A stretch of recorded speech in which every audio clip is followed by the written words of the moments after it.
دی مطبوعاتی کنفرانس راغلی است. دی کنفرانس که غواړو چې د 1400 مالي کال بودیجې د ترتیب د نړیوالو بانک سره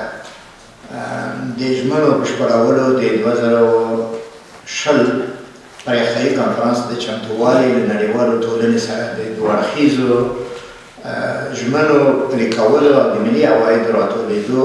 د وضعیت او پراختیایي بودیجې د لګښت په اړه تاسو ته مختصر معلومات ورکړم. ترتیب بودیجه مالی سال 1400 مجموع بودیجه سال 1400 452.6 میلیارد افغانی است تخمین شده که از این میان بودیجه عادی 296 میلیارد افغانی بوده که حدود 65% بودیجه ملی افغانستان در بر میگیرد و بودیجه انکشافی با رقم 156 میلیارد افغانی در حدود 35% بودیجه ملی را تشکیل میده. منابع تمویل بودیجه عادی 73% بودیجه عادی از عواید داخلی تمویل میشه. سهم تمویل کنندگان در بودیجه عادی نیز در حدود 32% بودیجه عادی می باشد. منابع تمویل بودیجه انکشافی سهم عواید داخلی در بودیجه انکشافی 10% بودیجه انکشافی را تشکیل میده از عواید داخلی خود ما و سهم کمک‌های اختیاری در تمویل بودیجه انکشافی در حدود 25% بودیجه انکشافی را تشکیل میده. سهم کمک‌های غیر اختیاری با شمول قرض در تمویل بودیجه انکشافی حدود 44% بودیجه انکشافی را تشکیل میده.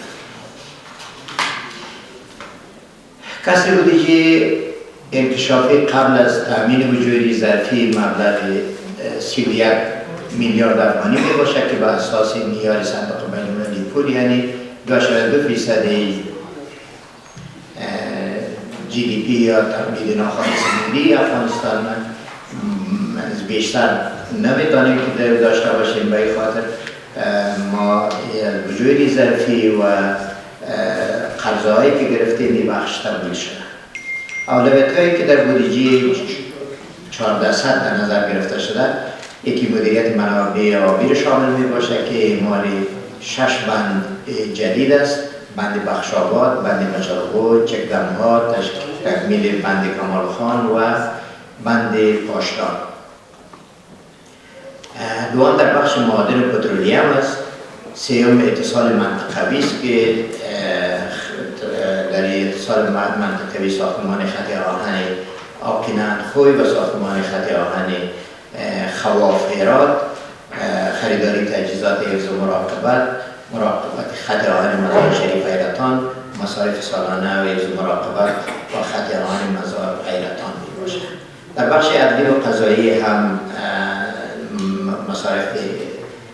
در اولویت ها آمده و تذکره الکترونیکی که یک بخش دیگه است که برنامه است که توزیع تذکره الکترونیکی برای 10 میلیون در سال 1400 در نظر گرفته شده و همچنان زیربنا سازی از جمله اهداف دیگه اساسی بودجه 1400 می باشد. تکمیل تعهدات بانک حکومت افغانستان با بانک جهانی است که در بسیار موارد تعهدات تحقق یافته و در اساس وزارت مالیه و بانک جهانی در سال جاری مبلغ 600 میلیون دلار آمریکایی وجوه تشویقی از وجوه صندوق وچی بازسازی افغانستان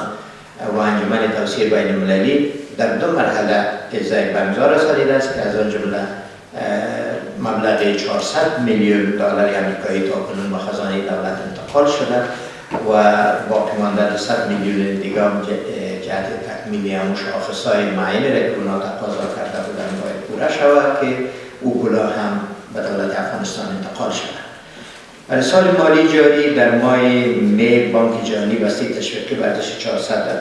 در مقابل 14 شاخص با برنامه اصلاحی تصویب نمود. بر علاوه از 10 شاخص دیگر که هر کدامش ورزش 20 میلیون دلار بوده که جمعاً 200 میلیون دلار میشه تحت کار باشه. همونطور که قبلا خدمت شما همچنان به خاطر شیوع ویروس کرونا بانک جهانی برای حمایت از بودجه ملی افغانستان یک بسته خاص تشویقی را برای کرونا به ارزش $200 میلیون در نظر گرفته بوده که در بدل شاخص‌های معینی برای حکومت افغانستان داده شده که بودجه قبلا به مصرف رسیده. ما در این زمان آمادگی‌هایی داریم برای کنفرانس ژنوا که در او تعهدات جدید کمک‌های جهانی برای افغانستان صورت می‌گیرد که در تاریخ 23 و 24 همین ماه عیسوی که ماه نوامبر است در ژنوا دایر میشه. امیدوار هستیم تمام کارهایی که به خاطر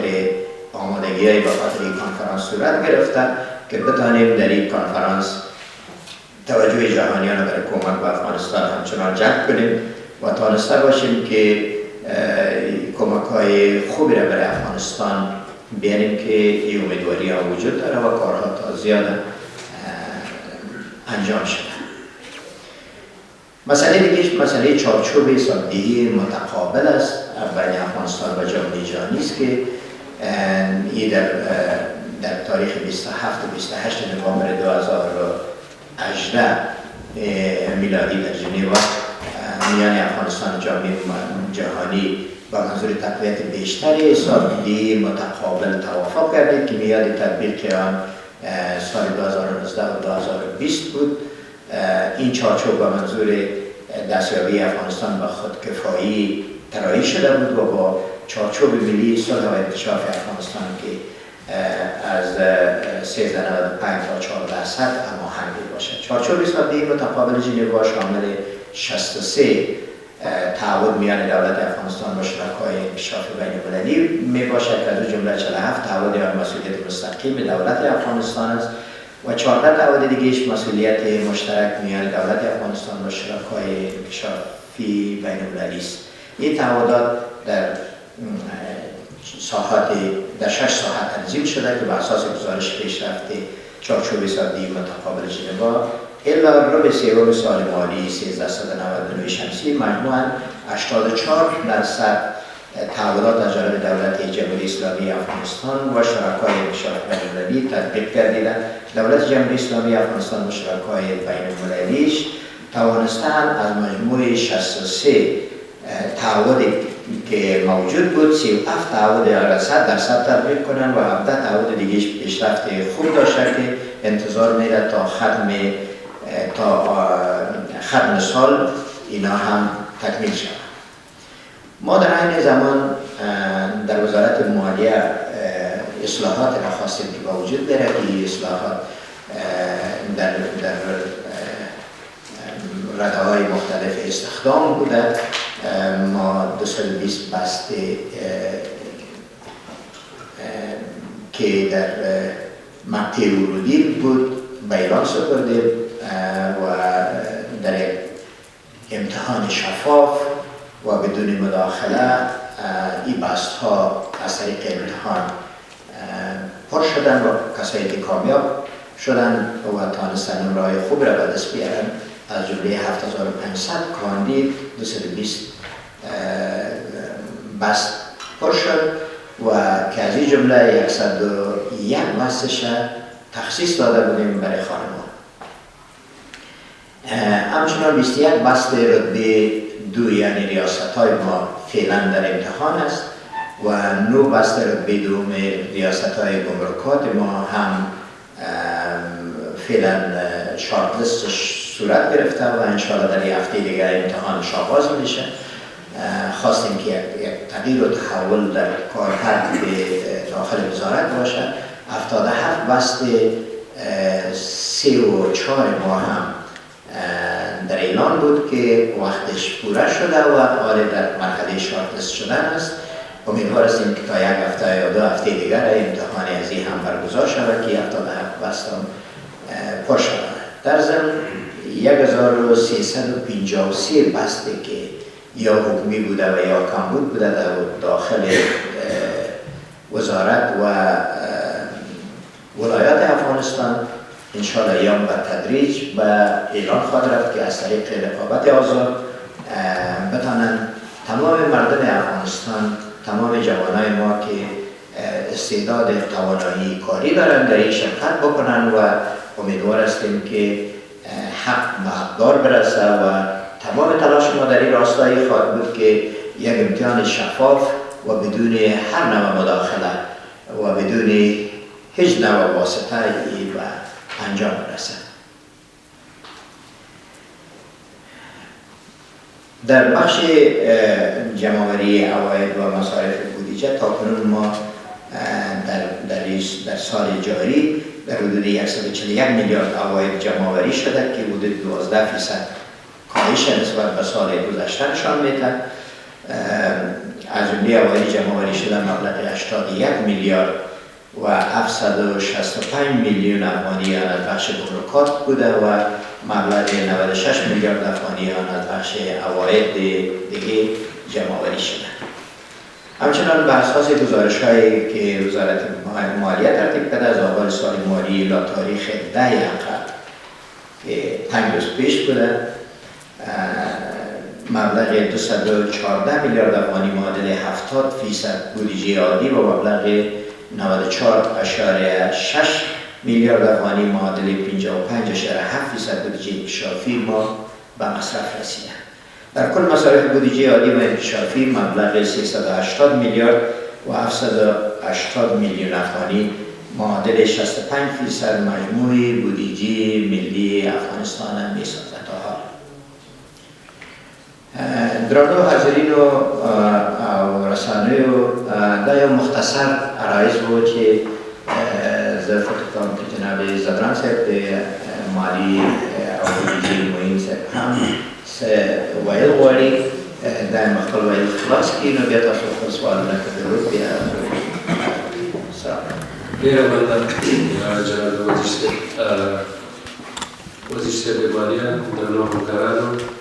د رسنیو استازو السلام علیکم ورحمت الله وبرکاتو. پرونی مجلس د کابینې د وزارت مالیې لپاره بالخصوص په عموم ډول د ټول افغانستان یا زموږ ټول حکومت لپاره یو مهم مجلس و چې په دې کې د راتلونکي مالي کال بودیجه تصویب شوه او همزمان هغه تعهدات چې موږ د نړیوالې ټولنې د نړیوال بانک سره درلودل هغه کې هم څه موارد چې پاتې وو هغه هم ټول تصویب شول. نو انشاءالله همدې نن به د 1400 کال مالي کال بودیجه به پارلمان ته واستول شي. دا هغه ضرب الاجل ده چې د قانون پر اساس د مالیې وزارت باید تر 15 د اکرم پورې د راتلونکي کال بودیجه باید پارلمان ته واستوي. یو ښه خبر دا ده چې موږ پر وخت او زمان باندې خپله بودیجه هم جوړه کړه، کابینې لخوا تصویب شوه او پارلمان ته به نن انشاءالله واستول شي. زموږ بودیجه چې پرون د کابینې لخوا تصویب شوه پر پایلو ولاړه او د خودکفایي په طرف یو لوی ګام دی او همچنان موږ متوازن انکشاف په ټولو ولایتونو کې بالخصوص هغه ولایتونه چې بیرته په تېرو کلونو کې پانګونه نه وه شوې، سرمایه‌ګذاري یا هغه لازمه بودیجه نه وه پکې مصرف شوې، زموږ توجه یو وساحت هم چې تر څو موږ وکولی شو چې په بودیجه کې متوازن انکشاف تضمین کړو. یو څه مهم ټکي چې د بودیجې په هکله وزیر صاحب هم په خپلو خبرو کې اشاره ورته وکړه، زموږ ټوله بودیجه چې ده 496.3 میلیارد افغانۍ ده. په دې کې ټوله بودیجه تقریبا 48 سلنه د دې بودیجې به زموږ د عوایدو لخوا تمویلېږي. دا په داسې حال کې ده چې یعنې عواید ته کوشش دی چې موږ عواید خپل زیات کړو، له بلې خوا زموږ کومکونه ورځ په کمېدو دي. همزمان چې کومکونه هم په کمېدو دي، ځینې مسؤلیتونه مالي مسؤلیتونه چې په امنیتي بخش کې دي یا په نورو بخشونو کې دي هغه هم حکومت ته د خارجي تمویل کوونکو له اوس موږ ته انتقال شوي دي. موږ بودیجه د تېر کال په نسبت زیاته شوې ده، مګر موږ بیا هم هغه خپله سهم چې دی چې زموږ عوایدو نه تمویلېږي هغه هم په خپل ځای ساتلی دی او راتلونکي کال لپاره هم موږ په بودیجه کې هغو ساحو ته اولویت ورکړی دی کومې پروژې چې حکومت ته به عواید راوړي. د اقتصاد باندې او تجارت باندې به مثبت تاثیر کوي. همداسې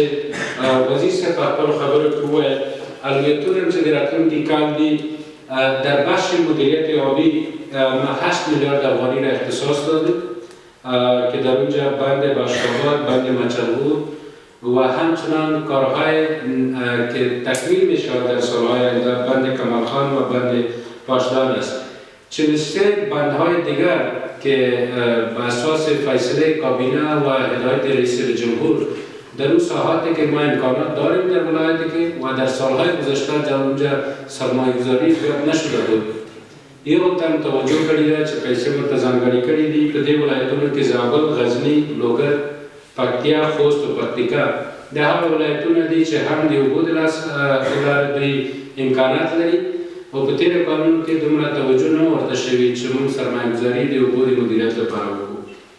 معدن پټرولیم کې هم 319 میلیونه افغانۍ هغه پروژې ته ورکړې دي چې په راتلونکي کلونو کې موږ ته د کال 1.5 میلیارد افغانۍ راوړي. اتصال منطقوي باندې هم وزیر صاحب خبرې وکړې 4.9 میلیارد افغانۍ دي د زیربناو لپاره ټوټل 12.9 میلیارد افغانۍ مصرفېږي. برسېره د دې ما مخکې وویل چې متوازن انکشاف زموږ یو لومړیتوب و په راتلونکي کال بودیجه کې. په همدې موخه زموږ همکارانو ما خپله د وزیر صاحب په هدایت د رئیس جمهور په هدایت موږ تقریبا 12 ولایتونو ته سفر وکړو تر څو چې په بودیجه کې د خلکو نظریات د خلکو ضرورتونه هم په پام کې ونیسو.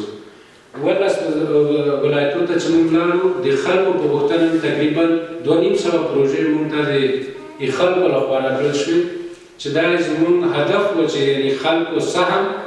او د خلکو ضرورتونه موږ باید په بودیجه کې پام کې ونیسو. 2.5 پروژې په 12 ولایتونو کې لاسته راوړي دي مګر د کابینې او د رئیس جمهور هدایت دا و چې د 12 ولایتونو پر ځای موږ ټول ولایتونو ته باید لاړ شو. نو تر اخر کال پورې موږ انشاءالله د نور ولایتونو ته هم ځو. هر ولایت ته د دوی نفوس پر اساس او د فقر د کچې پر اساس هم یو خاصه بودیجه ورته ځانګړې کړې ده. دغه بودیجه به یوازې د خلکو ضرورتونه چې دي د خلکو لخوا کومې پروژې چې موږ ته وړاندې کېږي په یو کې به مصرف کېږي. یعنې هغه بودیجه چې د نورو وزارتونو نه یا هغه غټې پروژې چې د نورو دولتي ارګانونو لخوا تطبیق کېږي په ولایتونو کې د یو نه علاوه ده. دې سره به موږ وکولی شو چې هغه د خلکو نظریات هم چې په بودیجه کې ځای پر ځای کړي دي او همچنان متوازن انکشاف په پام کې یو ګام دی چې په راتلونکي کلونو کې به لا څه هم زیاتوو. 3 میلیارده افغانۍ 14 ولایتونو ته یوازې د خلکو پروژو لپاره په پام کې نیولي دي چې د ولس لخوا پروژې وړاندې شي موږ یې په بودیجه کې شامله کړو او دوی پرې عمل وکړي. وزیر صاحب هم اشاره ورته وکړه عوایدو هدف هم چې راتلونکي کال لپاره ټاکلی دی 216.5 میلیارده افغانۍ ده. ټول حکومت وزارت مالیه دې ته متحد دی چې دا عواید چې کوم هدف هم ټاکلی ده په بودیجه کې د پارلمان ته به هم وړاندې کېږي چې د دې نه هم لا زیات کړو. او ولې چې ما مخکې وویل چې عواید هم باید زیات کړو ولې چې کومکونه هم په کمېدو دي نو هغه لازم اصلاحات لکه سکینرونه یا وزیر صاحب خبرې وکړي چې رقابتي کسان باید راشي دلته تر څو زموږ د عوایدو ضایع راکم کړو او د خودکفایي په طرف خپل زیات کړو ګامونه یا کوششونه هم زیات کړو. زموږ سرمایه‌ګذاري البتونه هم چې نیول شوي دي په دې کې لکه په زیربناو کې دي د اوبو په بخش کې دي یا په ګمرکاتو کې چې کوم سرمایه‌ګذاري کوو په معدن کې چې کومه سرمایه‌ګذاري کوو په راتلونکي کال کې هدف هم دا ده چې یو پروژو ته موږ زیات سرمایه‌ګذاري پکې وکړو کوم چې موږ ته عواید راوړي. پرون په کابینې مجلس کې زموږ بودیجه نه تنها چې تصویب شوه د وزیر صاحب د مشورې لاندې د وزارت مالیې رهبري او زموږ د کارمندانو زحمتونه وستایل شو چې دا یو مثبت او تشویق کوونکی ګام و د مالیې وزارت او زموږ ټولو کارکوونکو لپاره. ډېره مننه.